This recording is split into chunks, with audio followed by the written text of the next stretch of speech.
सुकून देने वाली एक जबरदस्त कहानी। किसी ने बहुत ही कमाल की बात कही है, कोहरा हम सिर्फ एक ही चीज सिखाता है कि जिंदगी में जब दूर का दिखना बंद हो जाए तो एक एक कदम बढ़ाते चलिए, रास्ता खुद ब खुद बनता चला जाएगा। ये कहानी है एक ऐसे राजा की जिसने गलत तरीके से क्रूरता से अपनी ही प्रजा से धन लूटकर, हीरे जवाहरात लूटकर बहुत सारा खजाना बना लिया था। अब राजा के सामने समस्या थी कि इस खजाने को कहाँ रखा जाए, कहाँ छुपाया जाए। राजा ने जंगल में एक शुमशान जगह पर एक बड़ा सा तहखाना बनवाया और उसमें हीरे जवाहरातों को छुपा दिया। इस जगह का रास्ता सिर्फ दो ही लोग जानते थे, एक खुद राजा और दूसरा उसका बहुत ज्यादा भरोसेमंद मंत्री।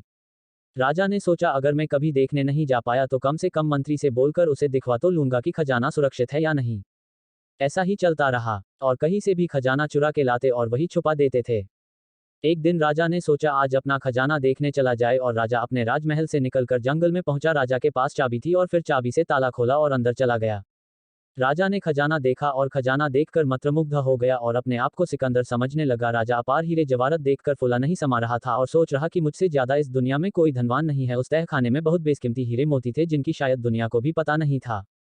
राजा हीरे मोतियों में खोया हुआ था, तभी किस्मत से वहां से मंत्री का गुजरना हुआ और उसने कमरे का ताला खुला देखा तो मंत्री घबरा गया और सोचने लगा कहीं मुझसे ये दरवाजा तो नहीं खुला रह गया जब मैं 2 दिन पहले आया था। मंत्री दौड़ा और झट से दरवाजा बंद कर दिया, लॉक किया और वहां से चला गया। राजा खजाने में खोया हुआ था। फिर अचानक राजा को ध्यान आया, बहुत देख लिया, अब राजमहल चला जाए। और राजा दरवाजे की तरफ बढ़ा तो देखा दरवाजा तो बंद है। राजा के पास चाबी थी लेकिन किसी काम की नहीं थी। राजा दरवाजा पीटता रहा, चिल्लाया भी कोई दरवाजा खोलो। अब वहां कौन आने वाला था, एकदम सुनसान जगह थी। घंटों बीत गए, अब राजा को भूख प्यास लगने लगी और राजा अंदर गया और हीरे मोतियों को हाथ में लेकर बोलने लगा, है बेशकीमती जवाहरात, क्या तुम मुझे एक घूंट पानी पिला सकते हो। राजा को ऐसा लग रहा कि खजाना मुझसे कह रहा है कि गलत तरीके से कमाई गई दौलत तेरी कोई हेल्प नहीं कर सकती। राजा बेहोश हो गया और वहीं गिर गया।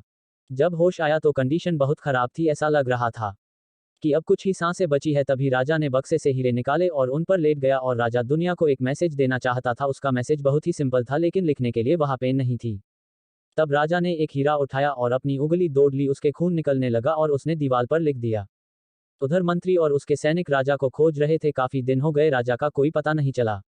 तो मंत्री के मन में ख्याल आया, राजा तो मिल नहीं रहा, पता नहीं क्या हुआ, किसी ने राजा का शिकार कर लिया होगा। तरह तरह के ख्याल आ रहे थे। तभी मंत्री के मन में विचार आया, राजा तो अब नहीं आने वाला, खजाना जिसका रास्ता सिर्फ मुझे पता है, चलकर देखा जाए और अपने लिए कुछ लेकर चला जाए। राजा का कुछ पता नहीं है जिंदा है या मर गया। मंत्री गया, तहखाने का दरवाजा खोला जिसकी चाबी उसके पास थी। मंत्री दरवाजा खोलकर अंदर गया तो सुन्न रह गया, देखा कि एक लाश पड़ी है और वह और कोई नहीं, राजा है। मंत्री ने दीवार पर देखा, एक मैसेज लिखा हुआ था, ये दौलत जो मैंने कमाई, ये हीरे मोती भी अंत समय पर मुझे एक घूंट पानी भी न पिला सके। ये छोटी सी कहानी हमें बहुत कुछ सिखाती है। सभी को पता है बचपन से कोई अपने साथ कुछ नहीं लेकर जाने वाला है, फिर भी लोग इसके पीछे भागते हैं। लोग बहुत ही मटेरियलिस्टिक हो गए हैं।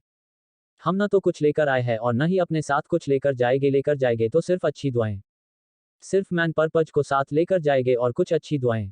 हम इस सब के पीछे भागते भागते अपने मैन पर्पज को भूल जाते हैं। इस समय हम बहुत सारा इन्वेस्ट कर रहे हैं, ड्रेस पर इन्वेस्ट कर रहे हैं, अपने ऊपर इन्वेस्ट कर रहे हैं, बहुत सारी जगह पर इन्वेस्ट कर रहे हैं।